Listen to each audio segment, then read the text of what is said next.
resistance to build resistance to the threats to democracy, then we have to then the jugalbandi with that has to be the resistance to or the dismantling of the corporate takeover of the specific kind that we are witnessing today.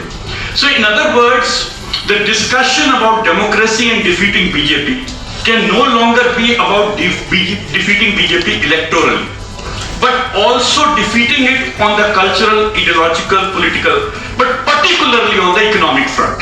And unless we see these interconnections, it is going to be it's a long haul, but it's going to be an even more difficult struggle if we don't make that interconnection. I'll make my argument in two segments. I'll look at emergency and the anti-emergency resistance, and then I'll look at the contemporary context and the resistance that we experience around it today. We have enough literature from the emergency of what it did. It essentially, as the literature suggests, that it shifted the control from public to private industry. So in a way, emergency strengthened investors' faith in the ability of the state to safeguard their interests. There's a long documentation and evidence around that. And if you look at the anti-emergency resistance, the anti-emergency resistance also had a peculiar social structure. It wasn't proletarian or peasant-led in its political leadership, even though it drew a lot on the rhetoric of mass mobilization. So gentry, smaller gentry and students would be a fair characterization of the leadership and the organizational core of the resistance to emergency. Peasants entered mainly through one regional organized channel, the Akali Dal in what happened in Punjab, or in South India where you had in Tamil Nadu, Karnataka and Andhra Pradesh. Even in 1977, the Congress party won the elections. So it was, amongst the peasantry it was Punjab, and in certain rural areas there was deep anger against very specific kinds of, sterilization drives and bureaucratic high-handedness. Poonam Kaushik, I think. For sort of your good words, and also must thank all the four organizations, PUDR, PUCL, CFD and Jan Hastakshep for asking me to be part of this afternoon. This is a privilege for me because we have stalwarts from the democratic rights movement here, and I feel privileged to be sharing the stage with them. I'm also fortunate that I've been asked to speak at the end. So in a way, my task becomes easier, in some ways a bit difficult because many of the points have been made. Let me begin and make my observations. I'll request Professor Mohanty to let me know once my time is up. Now, what I wish to argue today is that the retreat from, actually let me begin by the title of the day. It says Threats to Democracy and Challenges Ahead.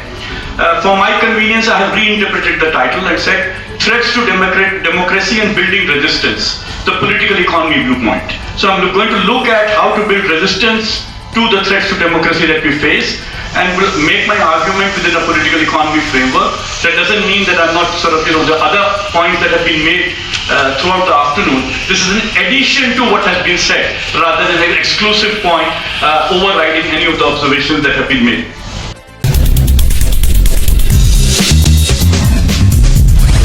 एक प्रकार से तो undeclared emergency की स्थिति है, और इसमें यहाँ तक कि खान पान, रंग, वेशभूषा, संस्कृति, धर्म सबको जो है संकट में डाल करके मॉब लिंचिंग और तमाम तरह की चीजें हो रही हैं। अब तो नागरिकता पर सवाल आ गया है कि आपके पास पासपोर्ट है तो भी आप नागरिक नहीं। मुझे लगता है ये आज की जो लोकतंत्र की चुनौतियां हैं और आने वाले समय में किस प्रकार के खतरे और बढ़ेंगे, इसी विषय पर threats to democracy, challenges ahead, ये दो मूल बातों को लेकर के हम लोगों ने ये आयोजन किया है।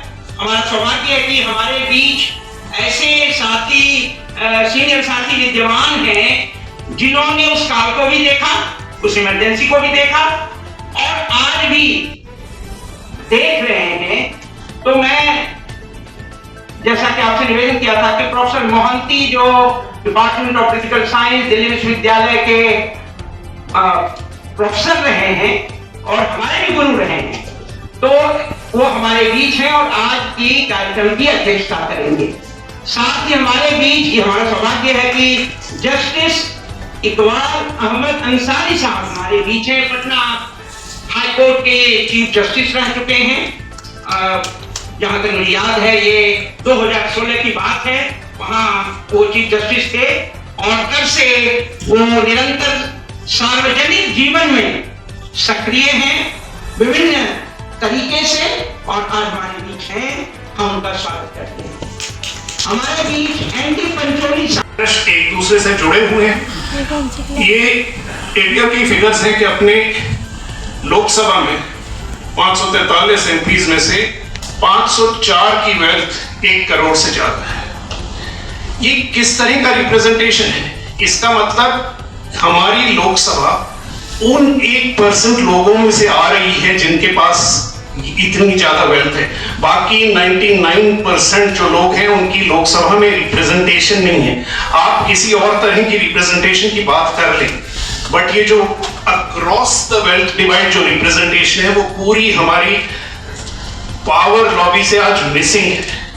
और ये इंटायरली अपर कास्ट अलाइड है, जिसमें कुछ डोमिनेंट कास्ट के लोग भी शामिल हो गए हैं, बट इसकी पावर स्ट्रक्चर साथ है। इसका मीडिया पे क्या फर्क पड़ता है? जब मोदी आते हैं तो क्या मीडिया सडनली बदल जाती है? वही मीडिया जो यूपीए के टाइम पे थोड़ी गरज रही थी, करप्शन की बातें कर रही थी, एकदम शांत हो गए। लोग कहते हैं कि डर गए थे। ऐसा क्या हुआ था 2014 के बाद? कुछ एक एनडीटीवी की रेट की बात कर देते हैं। जब तक रेट होते हैं तब तक एनडीटीवी काफी खामोश पहले हो चुकी थी। बाकी जो हम बात करते हैं कौन से मेजर अखबार के साथ क्या हुआ है, टाइम्स ऑफ इंडिया के साथ क्या हुआ, इंडियन एक्सप्रेस के साथ क्या हुआ, हिंदुस्तान टाइम्स के साथ क्या हुआ, कुछ इवेंट्स की 2-4 कहानियां मैं आपको सुना सकता। जो पॉलिटिकल पार्टीज का कैसा चलन होगा, ये 1947 से ही पहले कुछ लोगों को इस पर विचार विमर्श चल रहा था। 1946 में MLOA उन्होंने इस पर विचार रखा कि भाई ये पॉलिटिकल पार्टीज जो हैं वो they are not conducive to promote democracy. और 47 में ही गांधी जी ने एक सुझाव रखा, क्योंकि उस समय आ गए थे प्रपोजल उनके सामने जो कांग्रेस का कंडक्ट था इलेक्शन वगैरह के अंदर, तो इतनी करप्शन उनको नजर आ रहा था, तो उन्होंने कहा कांग्रेस को डिसॉल्व कर दो। तो वो ये समस्या उनको पहले से ही थी और वो उनका विचार था कि लोकल ऑर्गेनाइजेशन बने, पीपल्स ऑर्गेनाइजेशन बने, और वो इस पर जो है। मैंने सोचा नहीं था कि मैं उसका जिक्र करूंगा, लेकिन मुझे लगा कि इस मीटिंग में वो एक बहुत ही बेहतर रहेगा। तो मेरा जो लर्निंग्स है, लर्निंग के बारे में छोटा सा है।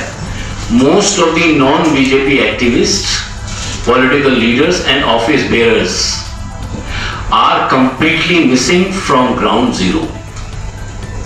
It is not that BJP and its allies are doing great mobilization, but being in government, they have their outreach through systemic design. The worst part is that people are demotivated and are becoming passive survivors. But this is an opportune time for social activists to get their act together and start social action. People are waiting for them to visit them, speak to them, listen to them, and act upon their issues and concerns.